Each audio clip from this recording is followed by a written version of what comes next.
दान देता है, परिहास वश दान देता है, क्रोध के वशीभूत होकर के दान देता है, अहंकार वश दान देता है, वो हमेशा पाप का भाग होता है। दान देने से पहले मनुष्य को अपनी अंतर आत्मा को टटोलना चाहिए।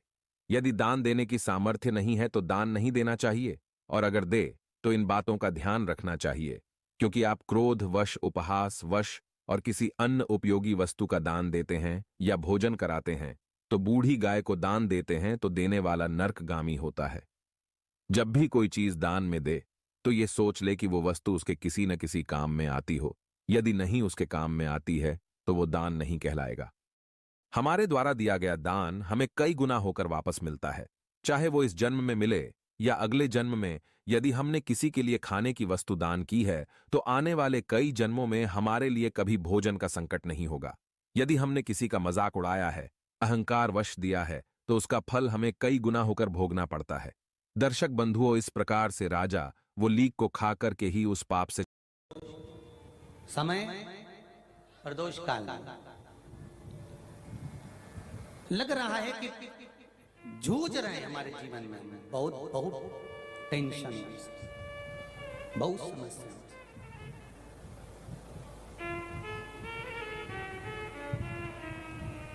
तब ओम अक्षर का नाद मूल होना चाहिए। आप में से कितने लोग शिव मंदिर जाते हैं? सभी लोग जाते हैं ना। तो शंकर जी के मंदिर जाते हैं तो आप जब वापिस लौट कर आते हैं तो नंदी के कान में, जब हम नंदी से कुछ कहते हैं, आप लोग जब वापिस लौट कर आते होंगे तो नंदी से कहकर आते होंगे ना कुछ ना। तो जब हम नंदी से कुछ कहकर आते हैं, आपने देखा होगा कई लोग नंदी के कान में कुछ कहते हैं, फिर नंदी का जो सींग होता है उस सींग के बीच में से शिवलिंग का दर्शन करते हैं। तो नंदी को जब कोई बात कही जाती है, नंदी से जब कुछ कहा जाता है कि हमारी बात शिवजी तक पहुंचाना, तो उसमें सबसे पहला अगर नाद करा जाता है नंदी के कानों में तो ओम का नाद करा जाता है। आप सीधे जाकर अगर कहेंगे नंदी को कि हमारी ये बात है, आप वहां तक पहुंचा देना, तो नंदी उस बात को कहे चाहे नहीं कहे, पर जब आप नंदी के कान में ओम कहने के बाद में अपने हृदय की बात कहते हैं, तो जैसे एक पत्र आपने भेजा और पत्र को तुमने लिफाफे के अंदर रख दिया, रखने के बाद में तुमने एड्रेस भी लिख दिया, समझ लेना बहुत अच्छे से। एड्रेस लिखने के बाद में तुमने अपना मोबाइल नंबर भी लिख दिया, सब कुछ कंप्लीट करते। अब इस लिफाफे को तुमको भोपाल भेजना है सागर से, और तुमने ले जाकर इस लिफाफे को डाकघर के डब्बे में डाल दिया। लिफाफा जाएगा, जम के बोलिए, एड्रेस पूरा लिखा है, पीछे तुम्हारा नाम भी लिखा है, मोबाइल नंबर भी लिखा है, सब कुछ लिख दिया, पर लिफाफा जाएगा नहीं। क्यों नहीं जाएगा? क्योंकि उस पर टिकट चिपका नहीं है। 15 पैसे का, 10 पैसे का, 25 पैसे का, या 1 रुपए का, या 2 रुपए का, उस पर अगर कोई टिकट चिपका होता फिर आप उसको डालते तो जाता कि नहीं जाता? चले जाता। ये ओम सनातन धर्म के अंतर्गत जितने भी मंत्र होते हैं, जितने ब्राह्मण मंत्र का उच्चारण करते हैं, जितने ब्राह्मण मंत्र पढ़ते हैं और मंत्र का उच्चारण करते हैं, उसमें ओम का नाद क्यों करते हैं? क्योंकि यह हमारे श्लोकों को, हमारे शब्दों को, हमारे दिल की बात को टिकट का काम कर कर परमात्मा तक पहुंचा देता है। ये ओम अक्षर, ओम शब्द, ओम नाद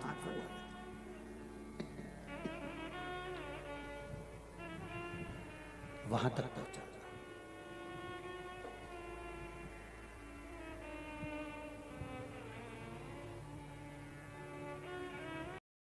माता, उनकी देवराज की माँ जो जल चढ़ाती थी, उसका फल ये मिला कि देवराज के प्राण जहां छूटे वहां कोई दूसरा वृक्ष नहीं था, बेलपत्री के वृक्ष के नीचे प्राण छूटे।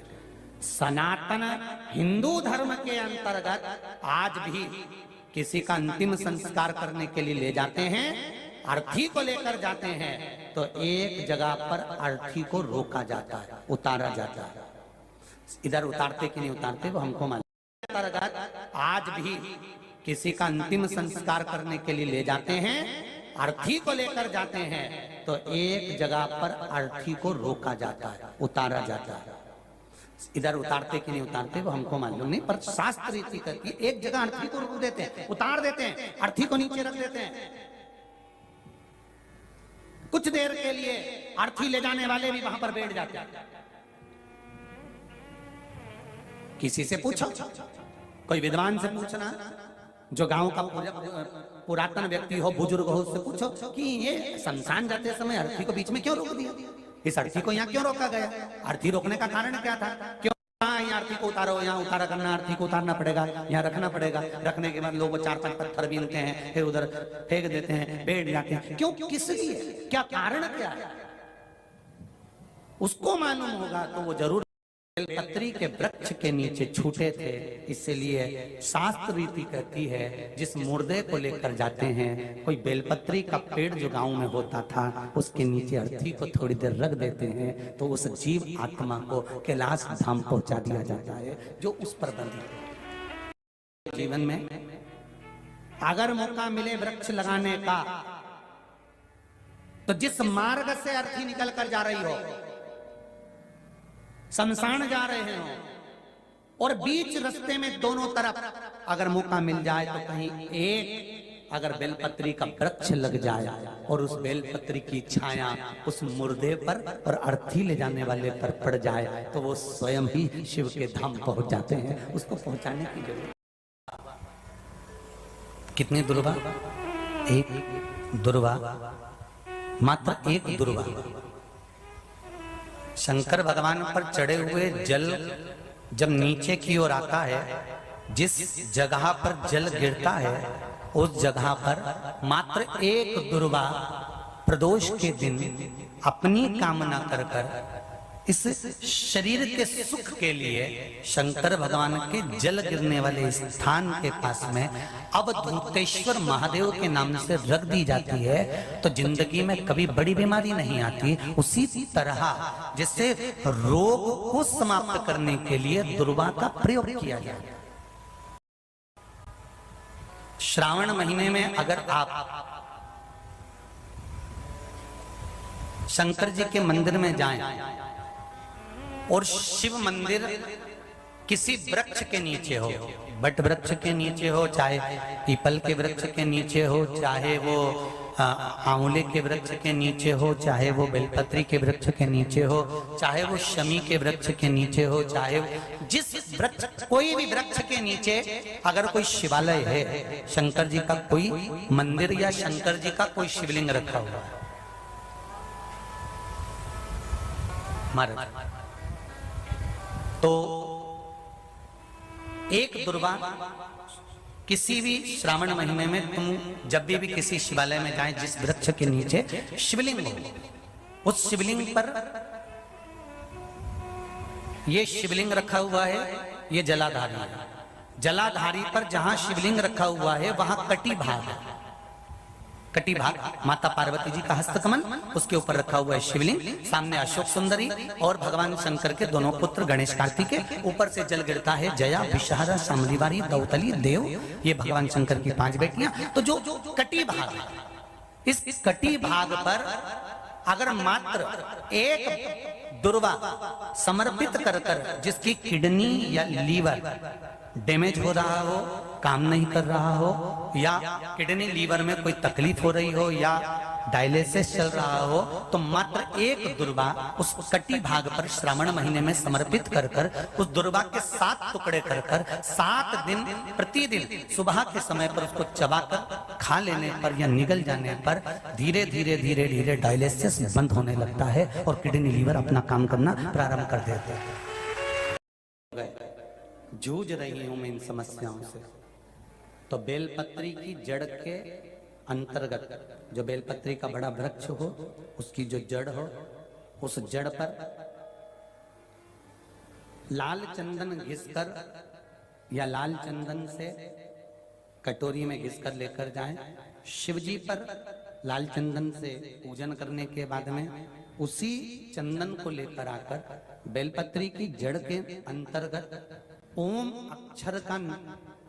अक्षर को लिखकर एक बेलपत्र अपनी कामना कर कर उस जड़ पर बेलपत्री के समर्पित करना। पहले कथा में कहा है कि बेलपत्री कोई साधारण सा वृक्ष नहीं है, इसको केवल साधारण मत मानना। ये कोई सादा सा वृक्ष नहीं है।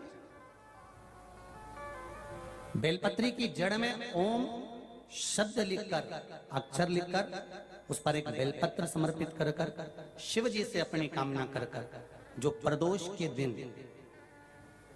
प्रदोष काल के अंतर्गत बेलपत्री के वृक्ष की पूजन कर कर, ये नाद कर कर, ओम अक्षर का नाद कर कर स्मरण कर कर आता है।